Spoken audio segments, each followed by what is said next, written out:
আসসালামু আলাইকুম viewers, welcome to my channel GK English up.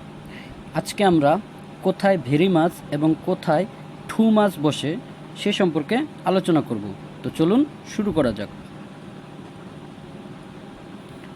Very much versus two much.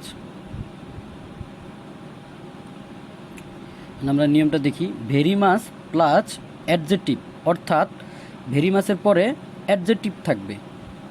Example দেখি, Alex is very much oblique too much beautiful. এখানে বিউটিফুলটা যেহেতু adjective, সেহেতু এখানে very much হবে সঠিক অ্যান্সার। এরপর আসি too much plus noun,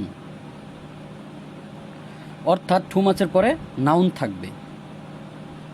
example দেখি, the girls are making very much oblique too much noise.